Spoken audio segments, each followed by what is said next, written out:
Ora, aqui fizemos então um pouco o filme dos acontecimentos e desde logo, Ricardo, esta força de José Sócrates que lhe conhecemos de fazer o contrário, acusar o Estado de facto de perseguição, de insídia e de usar o Ministério Público e a prisão preventiva para investigar.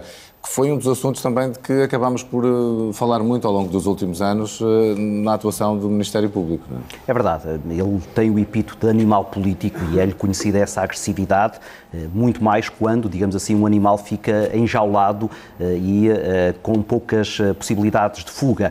E certamente é isso que agora veremos também ao longo deste julgamento. Isto é, não apenas centrarmos na questão factual que está aqui em causa, mas também na questão processual. E certamente que José Sócrates e os seus advogados irão tentar explorar aquilo que eles consideram terem sido não apenas falhas da investigação, mas até também problemas jurídicos nessa mesma investigação, que não fica apenas pela questão das fugas do segredo de justiça, fica também na questão dos prazos que não foram cumpridos, na tentativa de envolvimento de uma série de situações que dizem os advogados são insustentáveis do ponto de vista legal. E por isso é que José Sócrates quer colocar o processo ao Estado nessa tentativa de se defender daquilo que ele considera ter sido um mau uso do sistema judicial. E isso certamente também estará em foco ao longo deste processo a partir de agora. Curiosidade também em ver o comportamento de José Sócrates em tribunal. Nós fomos sabendo, de facto, dos grandes debates, por vezes bem duros, com o Ministério Público durante os interrogatórios e a forma até como José Sócrates, onde muitos pensavam que a prisão o ia abater, fez exatamente o contrário. Se nos recordarmos ainda mais também com aquele episódio da pulseira eletrónica, sim, ou da tornozeleira eletrónica, sim, que ele recusou.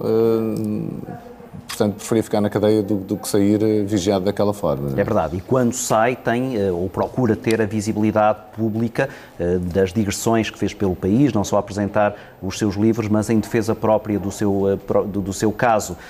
Mas também é verdade, se tu te recordares, que ao longo do tempo foi esmorecendo não só essa publicidade, chamemos-lhe assim, mas também até a sua impetuosidade contra esse sistema. E agora essa é, quanto a mim, uma das incógnitas de que forma é que José Sócrates aparecerá ou reaparecerá agora que há esta acusação. E a acusação é muito importante, porque até agora era aquilo que nós consideramos natural num processo de investigação, que era ver se realmente havia ali matéria para levar alguém a tribunal. E levar alguém a tribunal é alguma coisa muito séria, sobretudo quando se trata de um ex-primeiro-ministro. No momento em que há esta acusação, se acreditarmos no sistema judicial, e temos que acreditar num Estado de Direito, então é porque alguma coisa de sério ali está a acontecer. Agora, como dizia mais uma vez, tratando-se de casos de corrupção, isso depois é muito difícil de provar numa sala de tribunal e é isso que poderá agora dar novo ímpeto a essa defesa de José Sócrates relativamente àquilo que é a matéria de facto sobre a qual ele estará a defender. Seja como for, estamos aqui perante uma das maiores, se não talvez a maior investigação na questão que tem a ver com crimes de colarinho branco em Portugal, que era algo que na opinião pública se tem sempre como nunca ninguém é preso, nunca ninguém... Portanto, há a noção de que as coisas existem, mas não há consequências. Do ponto de vista da justiça portuguesa, se o caso for aprovado, se o Ministério Público conseguir valer a sua história, há aqui uma vitória grande para a justiça portuguesa. Mas estamos no fio da navalha, não é? Estamos no fio da navalha. Pode acontecer o contrário. É isso, e vamos ver o que é que depois acontecerá depois desta acusação. Qual é que é a sentença que os juízes imporão a este caso.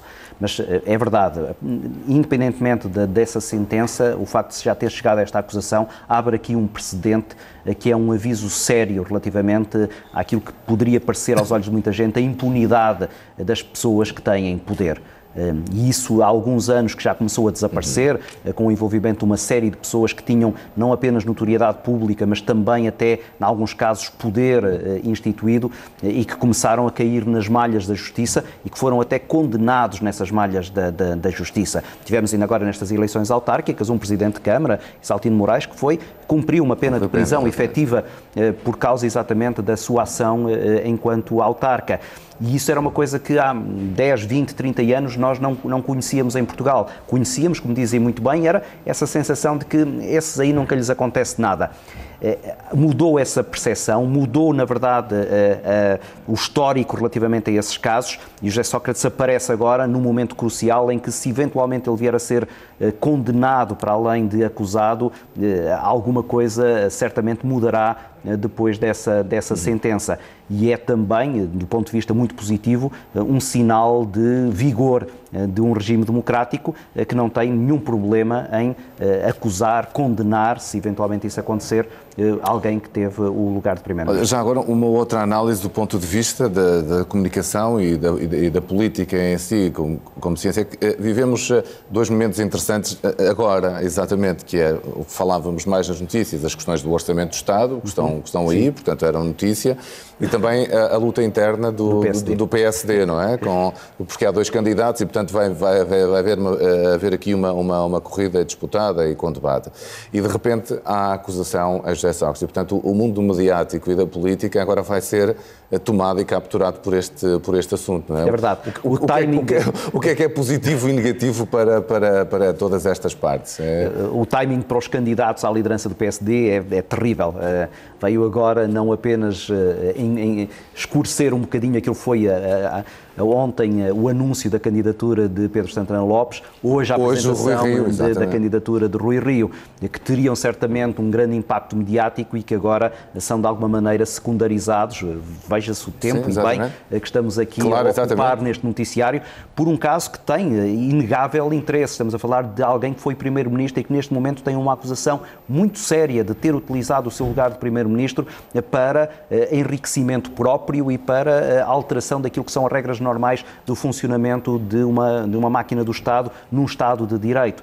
E isso, obviamente, que tem esse impacto de obscurecer não apenas a questão da luta interna no PSD, mas até também a discussão do Orçamento de Estado, que é igualmente importante, tendo em conta que estamos a aproximar de um fim de legislatura. Sim, e hoje curiosamente, os jornalistas iam estar muito atentos, vão continuar atentos, obviamente, mas íamos passar a tarde a ver as reuniões com os partidos e o Orçamento de Estado, e tudo isso agora vai ser, do ponto de vista mediático, empurrado para enfim, um pouco para o lado, não é? Porque hoje os noticiários vão ser todos grandemente falados com isso, porque dizias muito bem, obviamente, é José Sócrates que está envolvido, mas como já vimos aqui pela lista de nomes que já dissemos, grandes figuras com responsabilidade na economia, na finança e no mundo empresarial em Portugal. Portanto, estamos aqui com o envolvimento de pessoas que estavam, algumas delas até nos bastidores, e que de repente percebemos que, como nos bastidores, há gente tão importante que se mobiliza nestas áreas e não dá a cara, não é? Pois, é verdade. É que estamos a falar de empresas de um enorme poder, o caso do BES, o caso da PT, eram aquelas empresas que se julgava que deveriam estar, digamos assim, ausentes daquilo que era o funcionamento normal de uma governação.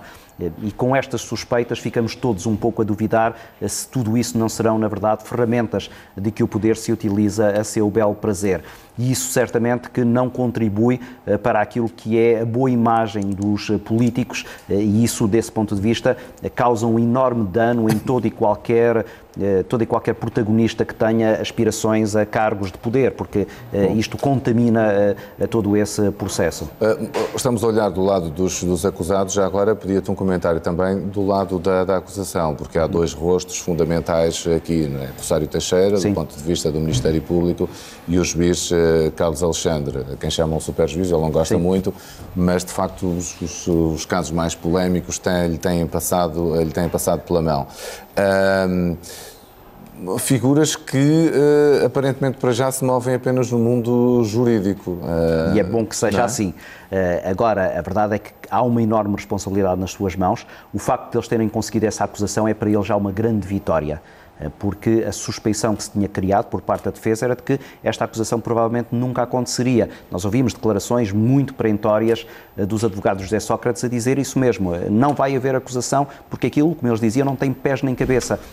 E o facto de haver uma acusação é já uma vitória inegável para essas figuras que tu aqui mencionaste. Agora, há aqui dois aspectos. Um é também uma percepção de que, eventualmente, esta, digamos assim, aglomeração de casos nas mãos de muito poucos juízes poderá não ser sequer muito saudável, que disponibilidade é que eles têm para tratar disto com o cuidado que eles merecem. Não é? São processos muito complexos, vê-se o número de milhares de páginas que este processo tem e, por outro lado, há agora também uma enorme responsabilidade de ser consequentes com esta acusação. Se esta acusação eventualmente em tribunal for desmontada peça a peça, é a credibilidade deles e até do sistema judicial que eles representam que fica também em causa. E no meio disto tudo está também a inspeção tributária. Vamos já agora, a propósito disso, tentar aqui explicar um pouco estes rostos, porque esta é a maior equipa de investigação de sempre num processo do Ministério Público. 8 procuradores do Departamento Central de Investigação e Ação Penal, pelo menos 20 inspectores da Autoridade Tributária. Mas há 3 rostos nesta investigação. Como já dissemos, o procurador Rosário Teixeira, o inspetor das Finanças de Braga, Paulo Silva, e o juiz Carlos Alexandre, que decidiu manter-se no Tribunal Central de Instrução Criminal e não se candidatar, por exemplo, ao concurso de acesso ao Tribunal da Relação.